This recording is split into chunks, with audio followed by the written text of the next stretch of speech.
Welcome, foolish mortals, to the Paranormal Pop Culture Hour. I am your host, your ghost host, I guess you can say in this instance, Aaron Sagers.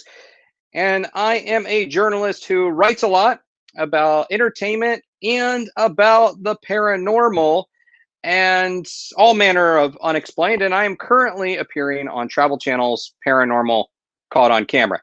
Now, it's worth mentioning that I'm also a native of Orlando, Florida, and I was fortunate as a child to go to the Magic Kingdom.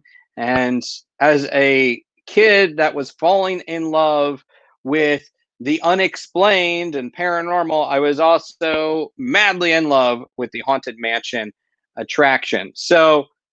And it remains my favorite attraction. So imagine my pleasant surprise when I'm a journalist and I'm making a name for myself in the industry. And about 10 years ago, I think it was about 10 years ago, which makes me feel very old, I was at a horror convention on a panel with this gentleman, and we were nerding out about the Haunted Mansion and just had a great conversation. I feel like we probably dominated that conversation on that particular panel as well. And before I bring him in, let me just say that he is an author, a screenwriter, a senior creative director, which means that he is responsible for the inception, creation, pitching, presenting, and ongoing creative development of projects at attractions, theme parks, resorts. For 15 years, he was a senior show writer for Walt Disney Imagineering. That's right, he was an Imagineer. We've all heard that word. It all sounds very exciting, and it is, because his Disney credits included work on Star Wars Land, on the creative development of Star Wars Land, on the Fantasyland, New Fantasyland at Magic Kingdom Park. He worked on Star Tours, The Adventures Continue, Pirates of the Caribbean, The Legend of Captain Jack Sparrow with Johnny Depp. He's been behind the Raiders of the Lost Ark, Raiders of the Lost Ark, Jedi Temple of Doom, which is a whole lot to say, and perhaps he'll clear that up for me. He was behind the Star Wars Fireworks Spectacular, which, of course, I'm a Star Wars nerd as well, and I'm wearing a Hitchhiking Star Wars Ghost t-shirt. And, of course, enhancements to the Haunted Mansion and so much more. The author of the Haunted Mansion, from the Magic Kingdom to the movies, The Art of the Haunted Mansion, screenplay by Disney, tips and techniques to bring magic to your movie making. He has a lot of credits. It's just a lot to go through, and I'm sure he'll have a chance to talk about it. But without further ado, let me just bring this gentleman into the room, a friend, Jason Surrell. Welcome to this Paranormal Pop Culture Hour, where we get to nerd out. Thanks for joining us, man. Thank you very much for having me. That was quite the introduction. No wonder I'm tired. Yeah, I didn't even get to all your credits. You reach a point that this is your fault. It didn't seem for even 1 minute that you were reading. So I salute you. Yeah, no. I had all that memorized. And you introduced yourself as the ghost host, I noticed. I did, yeah. Yeah, you'll be hearing from the estate, the Freeze estate. We'll be contacting you shortly. Yeah. It's I figured 2020, with the way it's going, getting a cease and desist letter, why not? Let's add that to the pile. You're the least of their concerns at this point, right? I hope it's awesome so, yeah. to be here, and it's good to see you again. Yeah, you too, man. And I guess look, we're looking at August. I think August 12th was the 51st anniversary of the opening of the Haunted Mansion at Disneyland, and where it's, I guess, 49 years ago that it opened at Walt Disney World. So there's a lot of history there, but I really want to begin with, when did you first fall in love with this attraction? I think for me, it goes back to my very first trip to Walt Disney World, which I believe was in 1975. So I was 5 years old. I'll save you the math. And I don't think I went on it that first trip, but it was one of those things that I certainly knew about and was fascinated by. And what I always tell people is, because you'll often get the question, what's your earliest memory of riding the attraction? And for me, my earliest memory is not riding the attraction, because it built up such a mystique in my young head.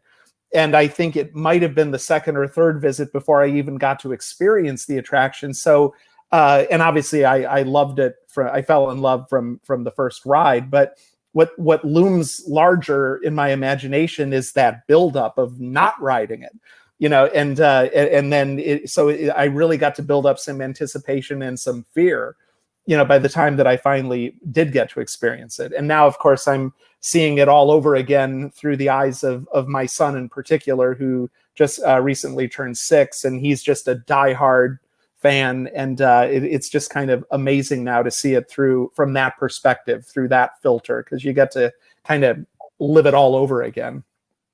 Well, it's certainly an attraction that does have this looming reputation. Just, the word, the Haunted Mansion, that I was recently, I went to, I forget whether I was in Anaheim or Orlando, but I was with someone that had never been on the ride before, and they were an adult, but they also were easily frightened. And even at that age, even though they knew, of course, Disney is a family-friendly location, they were even freaked out to go on the ride. They're like, yeah, but what if I get scared? I don't know if I'm ready for this.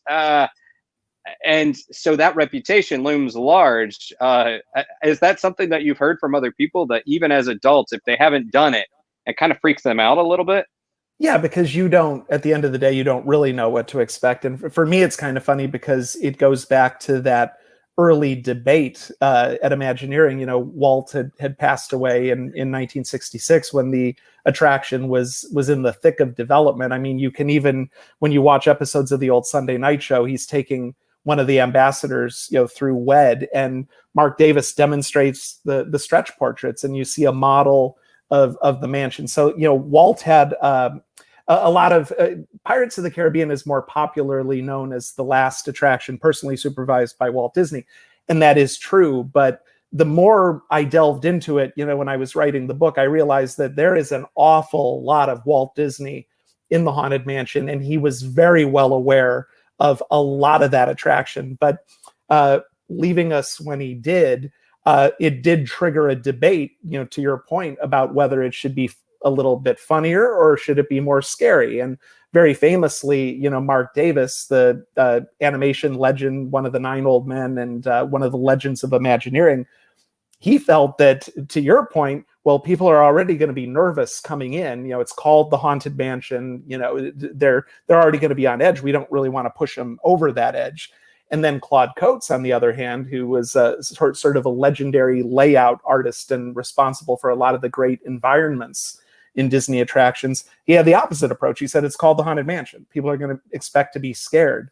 And I think, and a lot of people believe that even to this day, that it was that sort of creative tug of war between the two of them that resulted in the Haunted Mansion being this beloved classic that it is. Because just a few short years earlier, Walt would have been there to settle the debate and say, this is what it is, this is what we're doing.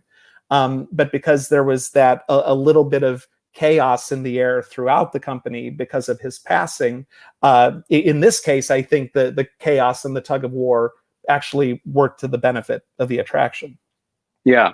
And so now we have essentially these 2 acts that you mentioned in the book, that we go from the spooky setup to the more kind of celebratory second act. And I wouldn't say that it's 2 acts, but I will say that the first edition of the book came out in 2003, I believe, and that was in the lead up to the Haunted Mansion movie. And then this is the 2015 edition with some additions to it. And I should say I've owned both copies, but I think the first copy was stolen by an ex, so I had to buy another one. So, a little bit of that royalty, you can thank her for that. But the question I have is sort of how you were working with Disney. How did you get tapped to write this book? I mean, that's a big deal. I mean, to tell the story, to write the book, literally, on the history of this attraction. How did you get tapped for that? It was one of those classic situations where I wanted to read the book and it didn't exist. So I literally poked my head into the vice president's office of Imagineering in Florida. And I said, how do we go about pitching a book? And he kind of shrugged and he goes, I don't know, ask Marty. So I basically emailed Marty Sklar, who was still running Imagineering at that point, and I basically said, this was in the summer of 2002, and I essentially said, all right, next year, we've got the Haunted Mansion movie coming out. Maybe this would be a great opportunity, if there's going to be a lot of tie-in merchandise, to write a book that is ostensibly a tie-in for the film, but for us, it's really a backdoor way of writing the biography of the attraction, sort of the history of the attraction in all of the parks. So he said, this is a great idea. Write me a book proposal. And I went, great. How do I do that? I've never done that before. So essentially using the same format and approach that I would take with an attraction or a film or anything else, I wrote up a book proposal that would essentially just outline the book. I think I tried to be cute, and it was 13 chapters or something, but it was all arranged in such a way that it covered the history of the attraction in all of its forms. And then I also wanted to do sort of a scene by scene ride through, where you could focus on each individual scene. It would contain the narrative, the ghost host script, and then some additional behind the scenes material specific to the scene. So I wrote that up. I sent it to him. He had a few notes, so we traded it back and forth a couple times. And he said, great, now I need you to write me a book proposal, or a proposal letter for publishing in New York. And I said, great.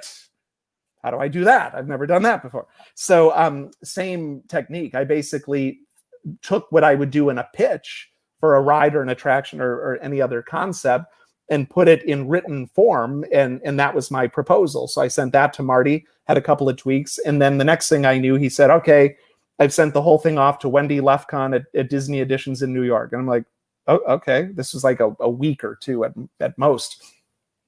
So then I got a call from Wendy saying, we love this idea, so I'm going to take it to our sales and acquisitions meeting this Wednesday to see if the parks will support it and carry it and all that, and then we'll determine if we're going to do it or not. So that Wednesday, I waited with bated breath, and I think that evening I finally got a call from Jody Revinson, who would be my editor on the book, and she said, okay, the good news is we're doing the book. The bad news is, in order to bring it out with the movie, we need the manuscript in January. And this was like approaching October, I think, by this point. So I said, oh, because I had no idea what this would entail. So that was essentially how I spent my Christmas vacation that year. But we wound up with a little bit more breathing room. I spent the latter months of 2002 doing all of my research and interviews for the attraction. And then in January of 2003, I think right around the time the film went into principal photography, I went to California for 2 weeks and hung out on the set and did all my interviews for the film portion. And then I think by May, it was complete and ready to go. And I think I got my first copy in August. So roughly a year from the first spark of an idea to having the first copy in my hand. Well, you were able to interview a lot of the folks behind the original attraction, many of whom, some had passed away, but many of whom were still alive when you were doing that initial research. I'm curious about anything that stands out about those interviews, or even though you were already working in-house for the Mouse, like you gained access to certain archives and artwork and whatnot. Was there any kind of moment between those interviews or that research that stands out that really kind of stuck with you? Well, on a general level, what you just described was the reason to do the book, because I was third generation Imagineering, hired by the second generation. The second generation got to go to work every day with a lot of these folks and learn directly from them. By the time I started at Imagineering, Marty was still running the place and John Hench was still around, but for the most part, all of those folks had retired and they were starting to leave us. So for me, the single greatest aspect of all of those books was getting to sort of sit at the feet of the masters and learn directly from them, because that was my one-on-one education. The hours that I spent with Ex Atencio or Harriet Burns or Blaine Gibson or Rolly Crump or Alice Davis, that's priceless, and it was a privilege to tell their story and preserve that history, because in themed entertainment, a lot of what we do is handed down sort of through oral tradition and institutional knowledge. So to me, that was one of the greatest things about having the opportunity to do these books. I remember by the time the Pirates book came out, Exitensio said, "You're turning into my personal publicist, Jason." Yeah, and it was funny. I was driving at the time, and I was on the freeway, and he had just gotten the Pirates book, and he said, "Jason, you're a good boy." And my eyes filled with tears. I almost drove off the road into a lamppost.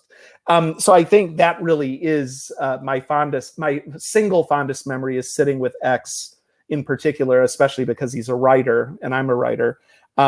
Just sitting with him in his house and hearing all these stories, and then going out onto his pool deck in the backyard where his tombstone was sitting. It had been moved there from Disneyland. But yeah, those moments spent with the legends of Imagineering is to this day my fondest memory and the greatest part of doing these projects. Well, of course, you mentioned Extensio. There's Mark Davis, Claude Coates, Rolly Crump, Yale Gracie. But I think, and each of them, I think, gets attention in your book. But something that's I found interesting, and I don't know, correct me if I'm wrong, I hadn't really seen a lot of this prior to your book, and maybe I was looking in the wrong places, but you also shine a light, and you just mentioned some of them, the women of Disney and part of Imagineering that did play a pivotal role in Haunted Mansion and other attractions. You know, talk a little bit about maybe I guess a little bit of the pride that you take in the fact that you helped put a spotlight on them as well, because they weren't really getting a lot of that attention.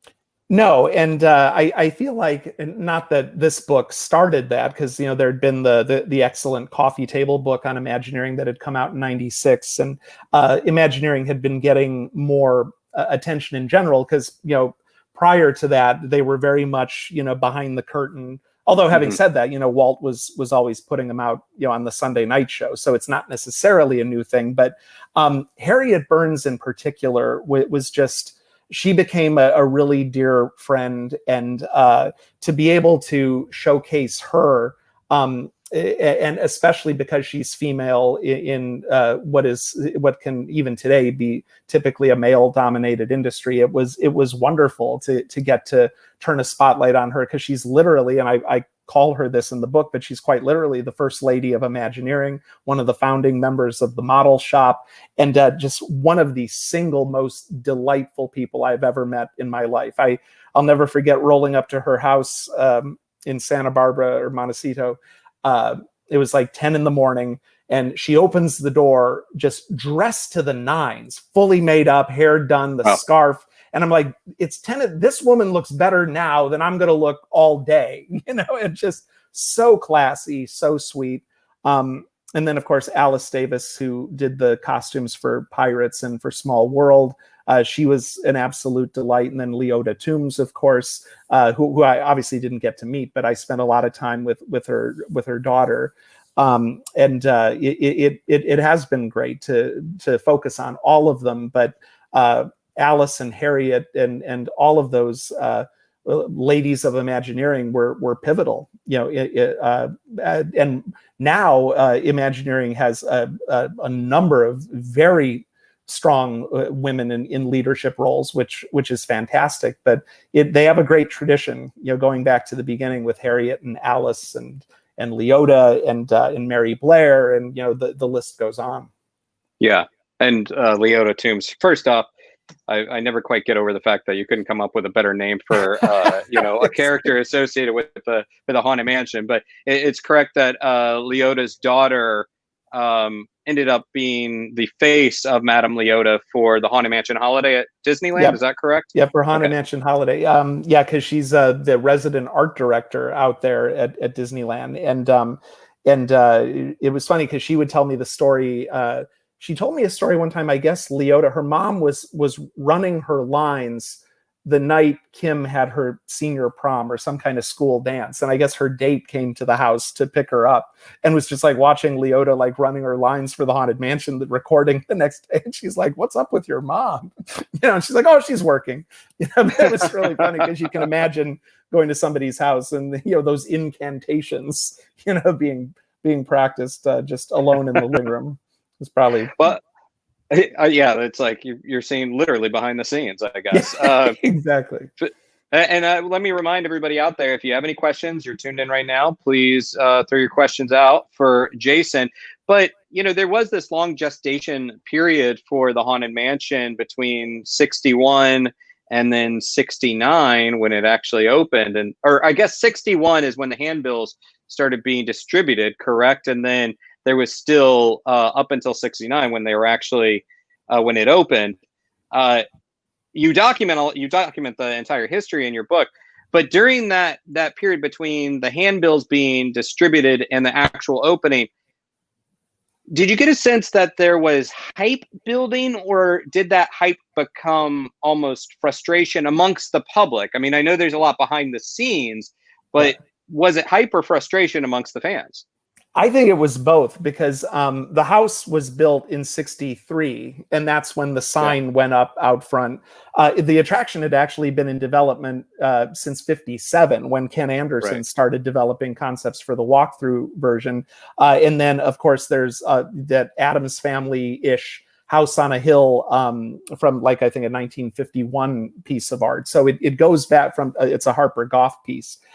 So, Walt had always intended some kind of haunted attraction to be part of Disneyland, but the 6 years in particular between building the house, I mean, imagine, there's this great, stately Southern plantation house with the gates closed and that sign, recruiting for ghosts to live their active retirement in the afterlife. I remember talking to Don Hahn when I was on the film set, and he was local at the time. He said, "Oh, that was brutal." He's like, "We were just, no pun intended, but dying for that thing to open, because it's like, someone dangling a shiny new toy in front of your face for 6 years, but they didn't open the gates." So I think by the time it did open, there was a real frenzy. And then on the creative side of that, I remember in terms of the backstage story, I asked X, I'm like, "Well, how did you land on the whole retirement home story after all the stories that Ken Anderson had generated and a lot of the work that had been done?" And he kind of sounded like almost tired. And he goes, "Oh, it was that sign." And I'm like, What sign?" "The sign that Marty wrote that hung in front of the house for 6 years. It said it was a retirement home and promised all these things, so we had to do that." So ironically, it really does go back to that interview that Walt Disney did with the BBC on the radio when he first started talking about the mansion, and he said he felt sorry for all of the ghosts that had been displaced by homes that had been bombed during World War II, and in California, homes that were getting knocked down to make room for highways. And he was the one that came up with that retirement home notion. So really, the root of the story goes all the way back to Walt, which I think is funny. And then X just saying, well, he almost made it sound like, well, we didn't have a choice. That sign been out there for 6 years. It's like, that's what we had to do. Yeah. Well, and you mentioned the plot lines. There's, again, you go into a lot of detail about them in the book, but I think I recall at least 4 plot lines in the mix. And out of curiosity, what, we don't necessarily need to go through all of them, because again, people should buy the book, but what is your sort of favorite abandoned plot line, or even maybe favorite abandoned effect that for you, the thing that never quite came to fruition that you love? Well, there were a couple of stories about kind of a murderous sea captain who murdered his bride, Captain Blood, Captain Gore. There was a version that was very meta, and Walt was actually a host and actually featured in narration. I personally like the one that featured a lot of famous ghosts from literature and movies that kind of culminated with the Headless Horseman, galloping from the distance, toward the windows of the mansion. I think those things would have been fun to see. But in terms of the story, remnants of which remain, obviously, I think everybody loves the notion of sort of that ill-fated love affair, between the sea captain and the bride. And, you saw a little bit of that translate over to Phantom Manor. But what's ironic is those Ken Anderson stories were actually a lot more story-driven than what they wound up doing. Both Mansion and Pirates, they definitely have stories in terms of there being a unity of time and place, and there's a proper pacing and build to what happens, but it's definitely not an Act 1, Act 2, Act 3 ABC type story, unlike something like Splash Mountain, where they actually do tell a very clear linear story that you're able to follow. And it's funny because Mark Davis famously said one time, "Oh, you can't tell stories in these rides," and I'm like, "Oh my gosh, that's what we do," But I think that's what he meant. He was much more interested, I think, in creating these wonderful individual gags. Because he was an old gag guy, an animator. So he focused on character and that visual humor, and you do see that throughout the Haunted Mansion, throughout Pirates of the Caribbean, and in Mansion in particular. We mentioned Claude Coates and Mark Davis. It's like the attraction starts out more Claude Coates, and that gets progressively more Mark Davis as you go along, until finally you're in the graveyard with all sorts of sight gags and humor and very colorful characters, and a lot of just pure fun by that point. Whereas the beginning is a little bit more ominous and kind of frightening. I remember being a little kid, like I would always like shrink back in the doom buggy when it would turn to face the endless corridor, because I was afraid something was going to come streaking down the corridor at me. And that was largely fueled by the record album, the story and song of the Haunted Mansion, because there are things on that record that refer to moments in the attraction, but have an additional element. Like, there's a shrieking banshee and rattling chains that they refer to, that you hear on the record. But those early moments in the mansion, I think, to this day are still, kind of ominous and a little creepy. Yeah. But it's weird. I'm just flashing back to the record, because we had that as when I was a kid as well, that album. And I totally have not thought about that one for a very long time. So now a lot of memories are flooding back into my mind. Well, when do you think the fandom, sort of this modern fandom, really coalesced? Because I think there is a love for classic Disney, but we did sort of reach a point in the early 20th century, I would say, where there was this new wave of it. And maybe it's kids like me, kids like you, that suddenly were quote unquote adults and then starting families shortly after. And like, maybe it was that, but I feel like I was a diehard fan, but I didn't know there were such things as Haunted Mansion diehard fans until probably about 10, 11 years ago. So when do you think that fandom really coalesced? I do think it was around the turn of the century, largely, like so many things with fandom in particular, because of the internet, and people being able to come together much more easily than in the past. So it's much easier to seek out people with similar interests. And then I also think Generation X, and I'm squarely in the middle of that. I feel like we're the pop culture generation. It feels like the first generation that really dragged major elements of our childhood into adulthood. And not just people who work in entertainment and kind of are expected to have that sort of personality, but just in general, because I don't remember, my dad, having all sorts of action figures or comic books or anything like that. So you have a culture that's getting progressively more just receptive to all kinds of pop culture in general, combined with the proliferation of the internet and the ease with which people can come together and communicate. And then also, I think, I remember the 30th anniversary in 1999, they put out a commemorative CD that had the soundtrack for the first time and sound effects and things of that nature. And then they finally put the record album on CD, and now it's all obviously digital. So I think all of those things together ushered in a new age of fandom, but also a different kind of fandom. And now it's like, this fall, there's all this all of these commemorative Funko Pops coming out, and it's, you know, it's endless. And I think it's because we have become now a pop culture. And I think that started, you know, around the turn of the century, you know, kind of launched by Generation X because of Arrested Development and just dragging our childhood kicking and screaming into adulthood. And now it's become the norm. And then, believe it or not, I've heard people talk about this, and I agree. Even something like The Big Bang Theory kind of made it okay to be a nerd. You know, it mainstreamed nerddom and Comic-Con culture. And then those of us who are legitimate nerds are like, hey, wait a minute, you got to earn that. You know, but I think all of that stuff together changed it.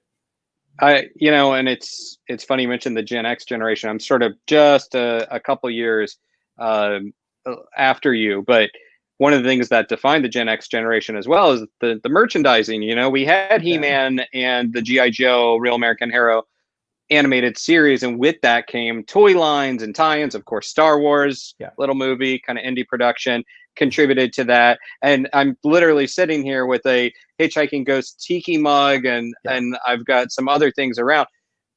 I do recall that there was a time where you just couldn't get Haunted Mansion merchandise, and then once they sold it, you know, if you sell it, they will buy sort of situation. Was there any kind of sea change moment with that you can think of where someone along the line thought, okay, we need to sell this merch because people are going to buy it up, and that's going to contribute to the legacy as well? Yeah, there were, I can remember I think it was 2003, Disney put out the Haunted Mansion play sets where you could buy a big plastic version of the house of both the California version and the Florida version. And then there were action figures that came in these cardboard boxes with little dioramas that came with them.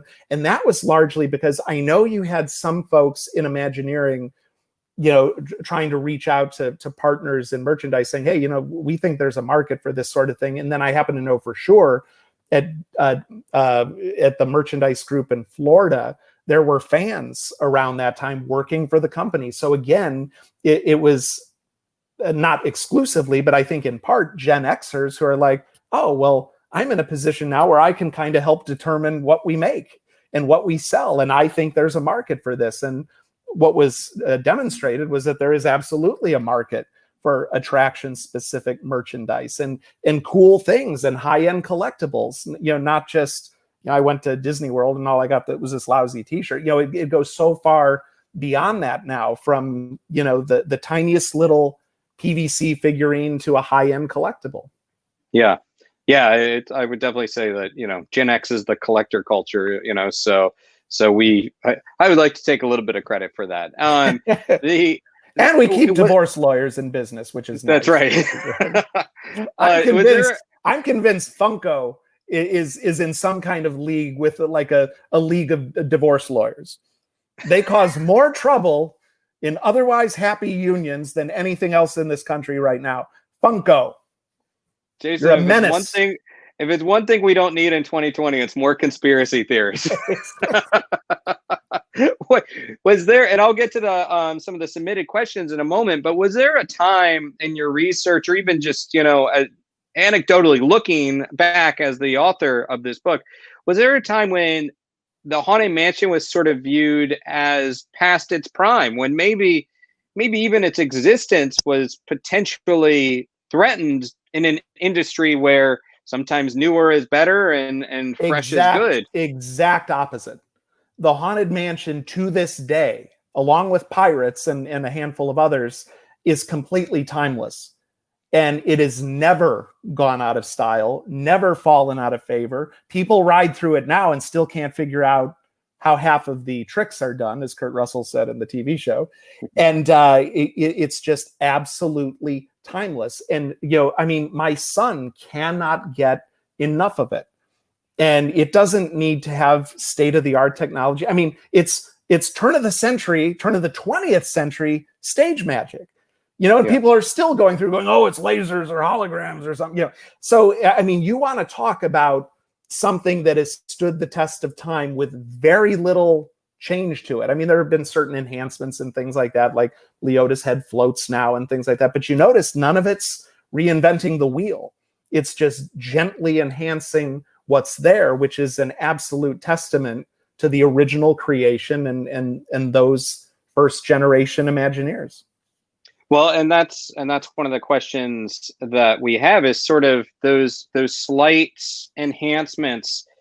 What are some of the ones that you think really push the legacy forward, and maybe some of your favorites? I love the floating Leota head, because it's just, you go in and you buy it, you know, and it's just so well done. And again, simple. I got to work on the 2007 enhancement at Walt Disney World, and I love the endless staircase that we added, because it so complements what's there. And it's not, hey, all of a sudden we're going to dazzle you with all of the visual effects we can do now. And that was actually to the credit of Tom Fitzgerald, you know, one of the creative executives at WDI who worked on that enhancement. I remember him saying specifically, I want this addition to be architectural, you know, and really deepen the character of the house. And I think it absolutely does that. And then there were little nods to very early gags, like those spectral footprints that go up and down the stairs. Those were inspired by an early Ken Anderson sketch, if I'm not mistaken. So again, you know, something new that just enhances what's there without reinventing the wheel and feels like it's always been there. So I have a place in my heart for the endless staircase, because it's such an example of doing it right and getting it right. Yeah, and thank you to Jackie for that question. How did the Haunted Mansion holiday, did that really change anything about the legacy of the Haunted Mansion, or do you recall that maybe there was some fear or reluctance to put that kind of skin over this iconic attraction? Sort of, if it ain't broke, don't fix it or don't change it. Well, that's the beauty of Disneyland, is, you know, they have such a percentage of their audience that are local, that go often. So you can almost afford to do something like that, because so many of the people coming through have seen the Haunted Mansion many, many times. And I'll never forget one of my favorite Walt anecdotes involved, it was from the Bob Thomas biography. It involves a piece of holiday entertainment or enhancement. And somebody in the room, I think maybe from, not to point fingers, but probably from the operational side, said, well, we don't need to do that. We're going to get the crowds anyway. And Walt said, now hold on a minute. We've got to keep giving them a little more, because if they ever stop coming, it'll cost us 10 times that much to get them back. So to me, Haunted Mansion Holiday is the perfect example of giving them a little more. And then what you saw happen was that overlay became every bit as beloved practically as the original attraction. And now people look forward to that every year, because, you know, you married the mind of Tim Burton with the mind of Walt Disney, really, and had, you know, it's basically the Reese's cup of attractions, because those things go together so well and it feels so natural. And then I remember the first time I went through it in 2001. You know, I was out there on a business trip. I think I was directing some character recording sessions, and I drove out to Disneyland on rush hour on a Friday night because I had to see it. And I'm like, oh, it's probably going to be one or two things they threw in there, and, you know, and called it Haunted Mansion Holiday. And I was blown away, because it was a completely transformative experience from start to finish. And like I said, it was the unique situation that Disneyland enjoys that allows for that without people, you know, saying, oh man, I wanted to see the original show. That's why to this day, I don't think it's been done at Walt Disney World, because even though it seems strange to think about, to this day, a huge percentage of Walt Disney World guests are still first-time guests. So there's the desire to give them that original experience, you know, and not take it away for a part of the year, and a significant part of the year. It's, you know, you're talking the holidays. But yeah, Disneyland was just perfectly positioned to have something like that, and now it's an institution. Well, with evolution, though, there does sometimes have to be some things that go away, and Matthew actually wants to know if there were any little tweaks that or changes, removals that you kind of still miss? At Haunted Mansion, no, because I do think that everything that has been tweaked or added has truly enhanced it. At Pirates, sometimes I wish obviously Pirates Yeah. and Mansion are neck and neck with me, and I spent a lot of time on the Pirates movie sets. I have a great deal of affection for the films. But sometimes as much as I love Barbossa and Jeffrey Rush's performance as Barbossa, just as a child of the 70s, I'm like, oh, I miss the Blackbeard kind of pirate. But again, and this is something that this is what always amuses me a little bit, when people always use Walt Disney as their defense for why something shouldn't change. Like, oh, Walt would never stand for that. Walt would be the first person to change something, tear it down, replace it with something else. Because if you don't keep things fresh and while remaining true to the original spirit, then you might as well be running a museum and not a theme park. And I think the Imagineers have done a very skillful job over the years enhancing some of these classics. Because I remember on the Pirates of the Caribbean enhancement, when Captain Jack was added and some of those other changes were made, the show producer Kathy Rogers, who was one of the greatest people I got to work with and learn from when I was there, she said the key to this is we're adding to, it's additive. Yeah. And I think that was the brilliance of that philosophy, because talk about messing with one of the crown jewels, and all of those additions were embraced by the audience. I teased you a moment ago about conspiracy theories. However, when something is so beloved, it generates a lore around it, and that also means legends and myths and misconceptions. Is there any myth about the Haunted Mansion that you wish to dispel? I mean, there's the small one, like Thurl Ravenscroft is not Disney in the bust, but you could also go bigger. So what's a myth that you want to dispel about the Haunted Mansion? It's funny because some of them, I like to say one of the reasons I originally wrote the book was to try to dispel a lot of the misinformation and disinformation. Some of it spread by cast members. And the thing is, it's like, it's all out of love and enthusiasm. Mm-hmm. And now we're at a point even more so than 17 years ago when I wrote the book, or around the turn of the millennium. How people get with what's canon, what's not. Oh my God, you retcon something. How dare you? With the Haunted Mansion, there was an interest on my part in saying, hey, here's what the story is. The cast members who've worked there have come up with names and backstories for all of the ghosts over the years and things like that.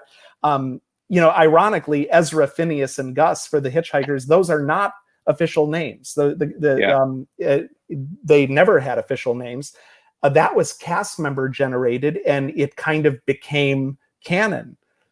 Same thing with Master Gracie. Yeah, it said it on the tombstone, but that was just X saluting Yale. He wasn't really putting a whole lot of thought into, no, that's the master of the house, and you need to write this down and remember it. And it's now we're just so obsessed with what's in canon, what isn't. I remember walking through the park one time, and somebody was giving a guided tour. This was years ago. And they said, oh, yes, Madame Leota threw herself from that window and committed suicide. I'm just like, what are you doing? First of all, I shouldn't be hearing the word suicide in the Magic Kingdom. So I actually did take that person aside and go, what are you doing? Well, that's the story I heard. Well, no, just please. A little too dark. Yeah. Just don't. So little things like, oh, you could see the bride's wedding ring embedded in the concrete outside the Florida mansion, and that was just, a hole for the stanchion to go in or something like that. But most of it is just innocent and kind of who cares.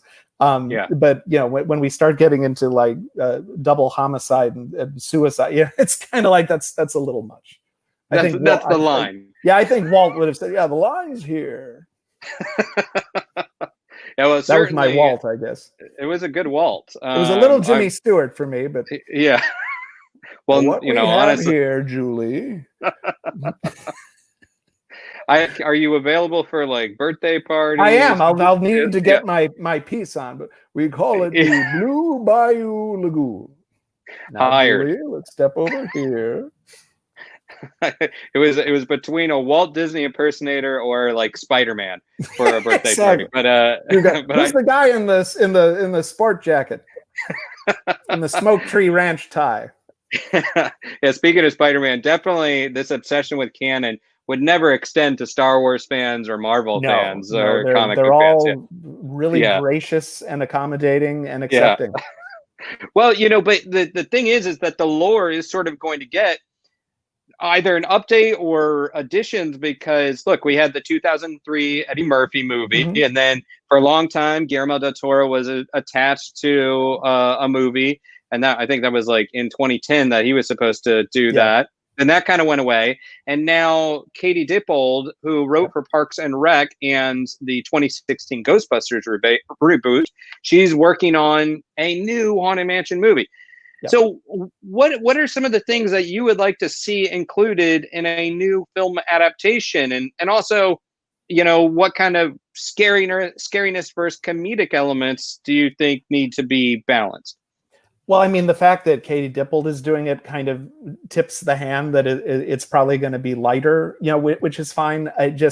But if I'm being honest, it's like I was salivating at the thought of a Guillermo del Toro Haunted Same. Mansion movie because I want to, you look at Crimson Peak and I'm like, oh my gosh, that could have been the Haunted Mansion, and obviously Crimson Peak got a little dark, but I think especially when you see how Ted Elliott and Terry Rossio and Gore Verbinski and Jerry Bruckheimer pushed Pirates.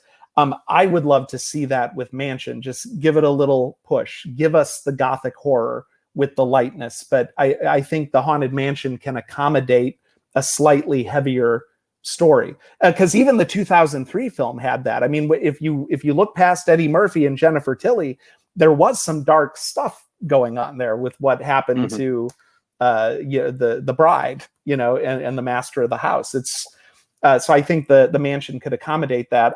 I'm just much like I was, because in the 2003 version, John Mayer just designed a beautiful Haunted Mansion, and Rick Baker came up with amazing interpretations of the Mark Davis, Blaine Gibson characters. So I think what I would most be looking for is just give me a really incredible, sexy big screen version of the house itself again, and try to, as much as possible, organically work in as many of these great characters and moments as you can. But I hope the story's got a little meat to it and maybe a little bite to it.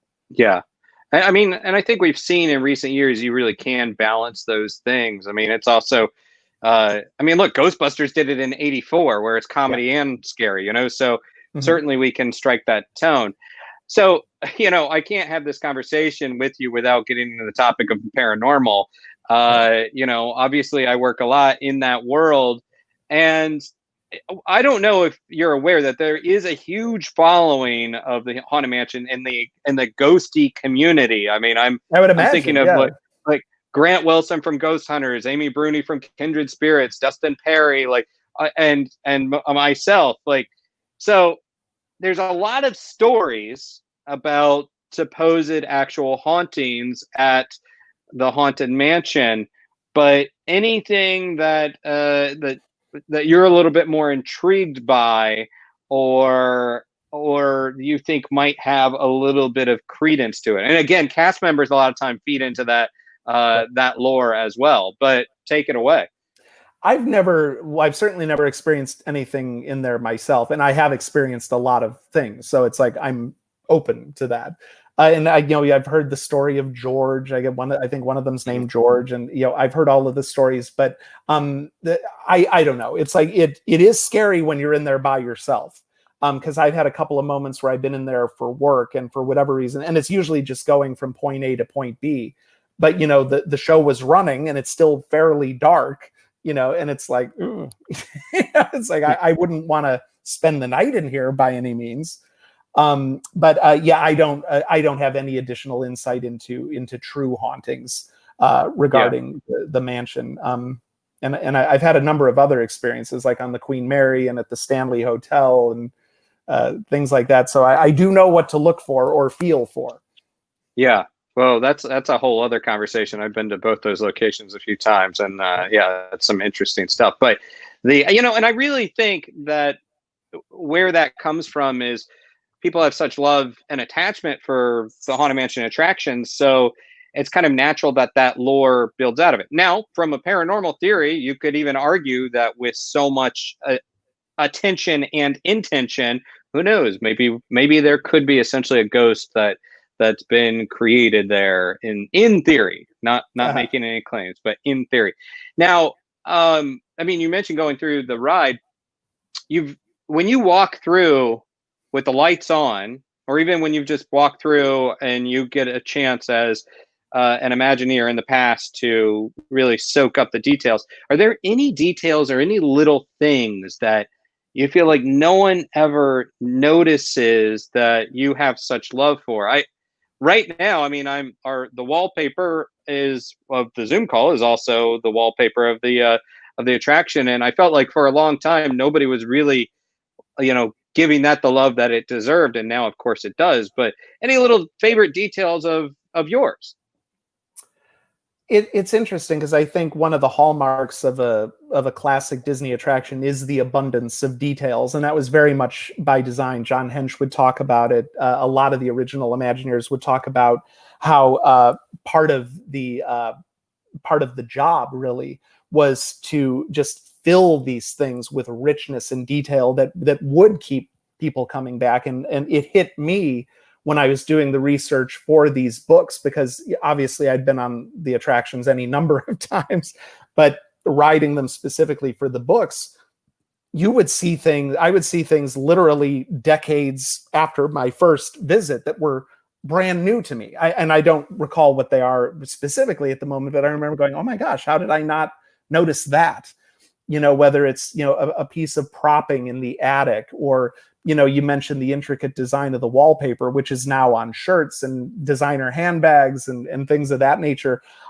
If you go into the library in the Walt Disney World version, the books have names. I believe one of the books is even The Nightmare Before Christmas. And those are things you would never be able to see with your naked eye. And it was something that I got to do myself when we were doing the floating Leota enhancement. I worked on the spell book and what would be on that the spread, and so I wanted to do Leota's incantation because that obviously made sense. But then I used the spell and what it would do. I pulled directly from Blackbeard's Ghost: to bring to one's mind's eyes and ears one who is bound in limbo. Cree, Crew, Vergo, Geba, Calto, Cree. And then I said on the opposite page, I want death with the scythe and the hood, but it should be the Hatbox Ghost Ezra face. Mm-hmm. And the page number is 1313. So it's a very large book. But I called up Dave Smith, who was still head archivist at the time. And I'm like, can you pull the script for Blackbeard's Ghost? Because I want to get an accurate spelling for the spell. But yeah, that was all by design. And that's something that, you can't even really see because it's so dark. But people caught on to it within days and said, oh my gosh, I tied it into Blackbeard's Ghost. And that was just kind of a little nerd thing I wanted to do. Well, hey, I love the little nerd things. I mean, as we wind down, well, just out of curiosity, what is Orlando was your first Haunted Mansion, but what is your favorite Haunted Mansion now? It's probably a toss-up. Because I grew up with Orlando, but there's something about the Disneyland original and the history, and even though it doesn't have the library or the extended the endless staircase, there's something about being in the stretch room that just gets. I mean, if you look up at the ceiling, when the stretch room is finished stretching, it's enormous. And there's just something about the scale of that, and then getting to walk down that hallway with the transforming portraits and the busts that follow your every move. I think my heart will always be with the Disneyland original, even though I grew up with Walt Disney World. Yeah, I mean, on that note, was there ever any discussion of, there's no real unifying mythology, correct me if I'm wrong, no unifying mythology across all the haunted mansions. No. Was there ever any discussion, or would you even predict that maybe there will be at some point? Because I know in Hong Kong they tie it in with the Society of Explorers and Adventurers. Do you think that would ever happen, or each story will remain separate? I can't imagine that they would impose an overarching mythology on the mansion. I think the one thing you always have to watch out for is, like, if they do another movie and it's a huge hit, there would probably be the temptation to do some kind of tie-in. But honestly, I think the mansion is just so perfect with its simple story as it is. You know, you don't want to overcomplicate these things, you know, because it's interesting because, like, I love the Society of Explorers and Adventurers. Before one of the last projects I worked on at Disney was the Jungle Skipper Canteen, and folded it into there. And I think I tried to get it into a couple of other I got it into Jock Lindsay's Hangar Bar.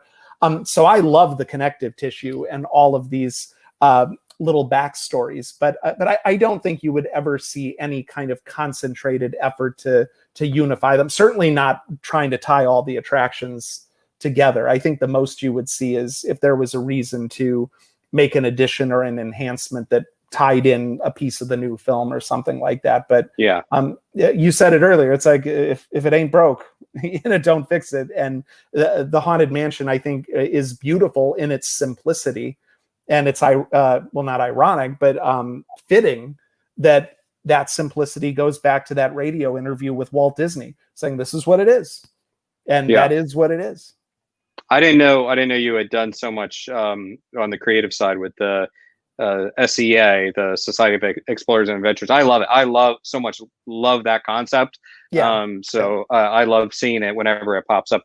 Well, and as far as inspirations of the house itself, that's one myth that seems to persist. I mean, you read about the Shipley Lydecker house, I believe, outside of Baltimore. There's the Sauer Castle in Kansas City, Hearst Castle in California, the Harry Packer Mansion, Jim Thorpe, and also some say the Winchester Mystery House.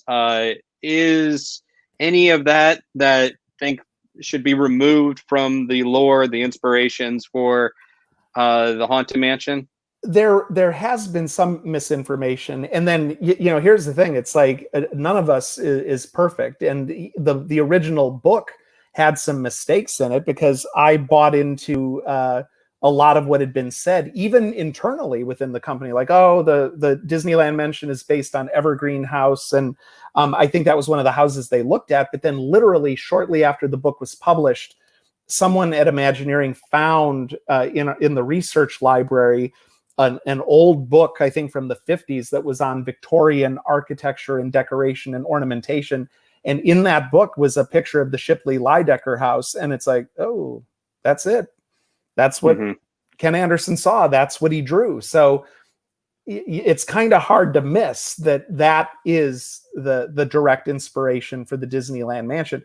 And, Yale Gracie and Rolly Crump did go to the Winchester Mystery House. So that was an inspiration in its way, probably not architecturally, but just experientially, like with some of the corridors or some of the individual pieces of architecture. Another big influence that you can definitely see once you have it in your mind and rewatch the movie through that filter is the 1963 version of The Haunting, which we know the Imagineers went to go see. And you can see that in the corridor of doors. You literally see it in the breathing door. There is a lot of Hill House in the Haunted Mansion. And if you're a fan of this stuff, it's like, it doesn't get any better than The Haunting. Well, finally, just out of all the books you've written and the attractions you've designed and theme parks you've worked on, tell me, why does the Haunted Mansion have this special place for you? I mean, you mentioned a little bit about your son and its place in your career, but kind of looking ahead, why does it have this special place for you? Both for me, and I think this is probably true of a lot of people. There's just something about scary stuff that appeals to us. I mean, it's why Halloween is as popular a holiday as it is. I think world cultures in different ways have a deep connection to dark material. People love scary movies. They love campfire stories. They love ghost stories. And in the Haunted Mansion, you get that love as presented by Disney. So it's kind of a winning combination in that way. You're taking something that's already kind of beloved in international culture anyway, and putting the Disney spin on that in a way that's accessible to people and just scary enough. And that's, I think, why it appeals to me, because ever since I was a little kid, love ghost stories, love horror films, love all of that. And as a young kid, the Haunted Mansion was a great early representation of that was accessible, because it wasn't like going to the JC's haunted house and being scared to death as a 7-year-old. It was kind of a gateway to the world of the supernatural in many ways, and I think that's why it has this enduring appeal. And then beyond that, it's just great design. People love the houses themselves. They love the characters. They love all of it. So now it's the whole package. But I think it's all rooted in that inherent draw that most of us have, I would say, to the shadow world. And finally, just can you tell us a little bit about what's next for you? I mean, you've worked on so many things and written so many books at this point. What do you got in store? Because I'm not giving you a break. I'm not letting you off the hook. We want more. What's up next? Well, at the moment, I'm actually working on a trilogy of young adult novels that is set in a supernatural world that was actually a little bit inspired and influenced by the Haunted Mansion. So I'm finally going to dust that off and work on that. And then I also have a screenplay that I've been working on for a long time that I've set aside for too long. That is, wait for it, a supernatural thriller, much more adult. But again, I think I'm going to try to stay in that world a little bit.